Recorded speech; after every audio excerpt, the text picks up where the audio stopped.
Good morning everyone. Hope you all are good. So in last lecture we cover our function of tubules and now we start with mechanism of concentration of the filtrate. It means that जो filtrate हमारे PCT से लेकर DCT तक absorb होता है उसको concentrate करने का mechanism क्या है, क्यों वो concentrate होता है और हमारी ऐसी क्या नीड है जो हम उसको concentrated रखना चाहते dilute नहीं करते. मैमल्स यानी कि हम have the ability to produce a concentrated urine. हम कंसनट्रेटेड यूरिन प्रोड्यूस करते हैं बिकॉज ताकि हमारे अंदर जो भी हमारी बैक्टीरियाज हैं, हमारे अंदर वायरसेस हम कह सकते हैं जो हमारे बॉडी को इफेक्ट कर रहे हैं वो पास आउट होते हैं through urine. The Henle loop and vasa recta play a significant role in this. बस ये आपको पता लग गया कि Henle loop and vasa recta है. तो इसके बारे में आपको 2 पॉइंट लिख देने हैं कि ये क्या वर्क करते हैं. वो आप यहाँ से भी दे सकते हो हेनल्स लूप और वेजा रेक्टा की. आप इसके अंदर ही आपको काफ़ी चीज़ें मिल जाएंगी. The flow of filtrate in the two limb of Henle loop is in a positive direction. एक असेंडिंग लिम्ब थी, एक डिसेंडिंग लिम्ब थी, जिसमें एक में वाटर अब्जॉर्बर था, दूसरे में इलेक्ट्रोलाइट्स. एंड दस फॉर्म अ काउंटर करंट. ये इसका अपोजिट ही आपस में काउंटर करंट बनाता है. The flow of blood through the two limb of vasa recta also in a counter current pattern. Vasa recta में भी क्या है, दो होती हैं, एक असेंडिंग एक डिसेंडिंग. वो भी क्या करती है, काउंटर करंट पैटर्न बनाती है. The proximity between the Henle loop and vasa recta as well as the countercurrent in them help in maintaining an increased osmolarity toward the inner medullary interstitium.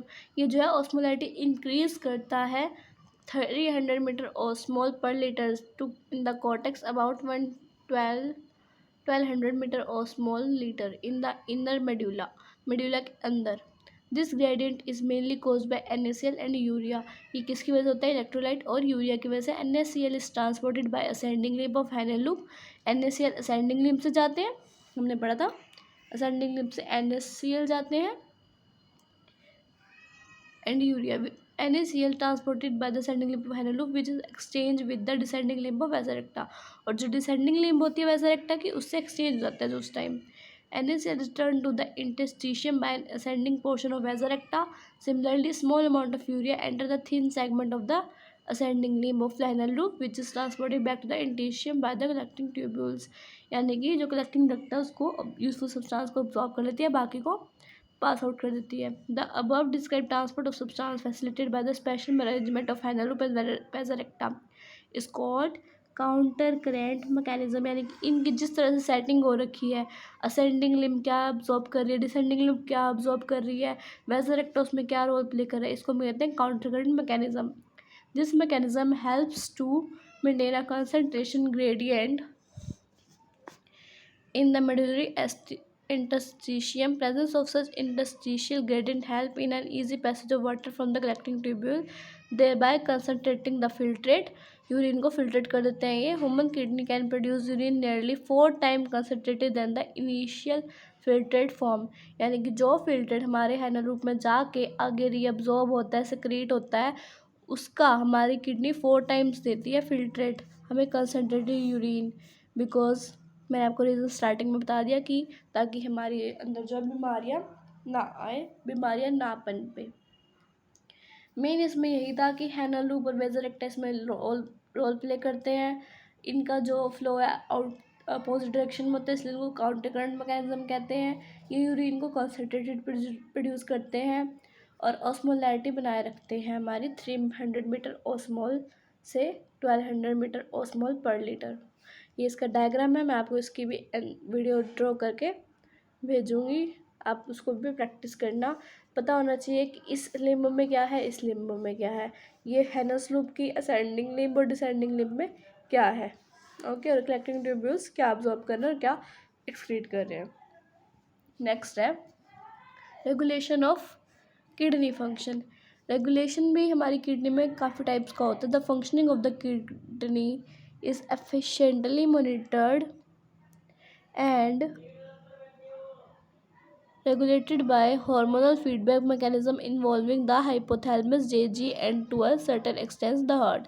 3 चीज़ें जो हमारी बॉडी में हैं वो इसको kidney function को रेगुलेट करते हैं. हार्ट, हाइपोथैलेमस और JG. ऑस्मोरेसेप्टर यानी कि जो ऑस्मोलैरिटी बनाए रखते हैं वो वाले रेसेप्टर जो हैं in the body are activated by changes in blood volume.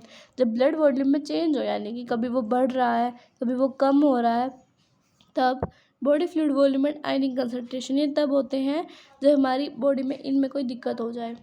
An excessive loss of fluid from the body can activate the receptor which stimulate the hypothalamus to release antidiuretic hormone ADH और vasopressin। जब हमारी body में fluid का loss हो यानी कि पानी की कमी हो तो ADH हार्मोन रिलीज होता है from the neurohypophysis. ADH facilitate water reabsorption from the latter part of the tubule. जिससे क्या होता है कि कम से कम जितना पानी जो है अब्जॉर्ब होना हो वो कम हो जाता है ताकि हमारे बॉडी में डिहाइड्रेशन ना हो।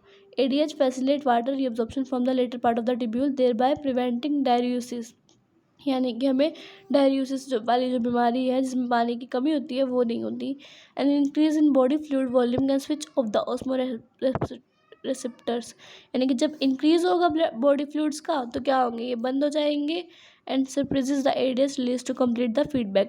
ADH रिलीज नहीं होगा तब। ADH can also affect the kidney function by it constrictory effect on blood vessel. ये हमारी ब्लड वेसल को नुकसान पहुंचाता है। This cause an increase in blood pressure, जिससे ब्लड प्रेशर क्या होता है, इंक्रीज होता है।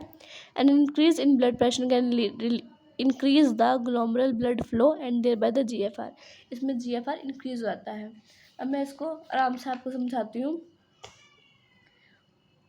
इसमें क्या हुआ, जो हमारा ग्लोमेरुलर फिल्ट्रेशन रेट है अगर वो कम होगा तो ये हाइपोथैलेमस जो है रिलीज़ करेगा ADH, जिससे क्या होगा, वाटर एब्जॉर्प्शन होगी DCT से, जिससे क्या होगा, ब्लड प्रेशर इंक्रीज़ होगा और GFR इंक्रीज़ हो जाएगा। ओके, इसमें पहले GFR डिक्रीज़, उसके बाद जो हमारी ADH है वो रिलीज़, फिर वाटर एब्जॉर्प्शन DCT से, और फिर ब्लड प्रेशर इंक्रीज़, जिससे क्या होगा, GFR इंक्रीज़ हो जाएगा। ओके, नेक्स्ट है the GFR-GJGA play a complex regulatory role, a fall in glomerular blood flow, glomerular blood pressure, GFR can activate the GG cell to release renin। GG cell जो हमारी body में पाए जाते हैं उनको ये रिलीज़ करते हैं renin, which convert angiotensinogen to in blood to angiotensin 1 and further to angiotensin 2। Angiotensin 2 being a powerful vasoconductor increase the glomerular blood pressure and thereby GFR। Angiotensin 2 also activate the adrenal cortex to release aldosterone। Aldosterone causes reabsorption of sodium and water from the distal part of the tubule। This also lead to an increase in blood pressure and GFR। This complex mechanism is generally known as renin angiotensin mechanism। अब मैं आपको explain करती हूँ कि इसमें actually है क्या चीज़। अगर हमारा GFR डिक्रीज़ होगा तो क्या होगा, रेनिन रिलीज़ होगा, GG सेल एक्टिवेट हो जाएंगे। जब GFR डिक्रीज़ होगा तो हमारे एक्टिवेट हो जाएंगे GG सेल, जिससे क्या होगा, रिलीज़ करेंगे रेनिन को। रेनिन जो है हमारा एंजियोटेंसिन जीन को in the presence of renin break down करेगा एंजियोटेंसिन 1 में। एंजियोटेंसिन 1 आगे रिलीज़ करेगा एंजियोटेंसिन 2। ठीक है, मैंने हाईलाइट कर रखे हैं। जिससे क्या होगा, एंजियोटेंसिन 2 जब एक्टिवेट होगा वो एड्रेनल कॉर्टेक्स में हमारा सिक्रीट करेगा एल्डोस्टेरोन। एल्डोस्टेरोन क्या करेगा, रीअब्जॉर्प्शन करेगा सोडियम और वाटर का फ्रॉम DCT यानी कि डिस्टल कन्वर्टेड ट्यूब से, जिससे क्या होगा, GFR जो है इंक्रीज हो जाएगा। इसको कहेंगे रेनिन एंजियोटेंसिन मैकेनिज्म। नेक्स्ट है an increase in blood flow to the artery of the heart can cause the release of atrial natriuretic factor. अब यहाँ पे हार्ट से रिलेटेड बात कर रखी है कि हार्ट जो है किडनी फंक्शन में कैसे हेल्प करते हैं। ANF can cause vasodilation of blood vessel and thereby decrease the blood pressure। ANF mechanism therefore act as a check on the renin angiotensin mechanism। यानी कि हमारा जो ब्लड होगा उसका फ्लो जब आर्टरिया में इंक्रीज होगा तो ANF उसके लिए रिस्पॉन्सिबल होगा। ठीक है, जिससे क्या होगा, ब्लड प्रेशर डिक्रीज हो जाएगा और GFR भी क्या होगा, डिक्रीज हो जाएगा। ठीक है, यही था आपका किडनी फंक्शन में 3 पार्ट्स इसके एक्सप्लेन थे। That's all for today. इस डायग्राम की मैं आपको वीडियो शेयर कर दूंगी। That's all for today. Thank you, thanks for watching.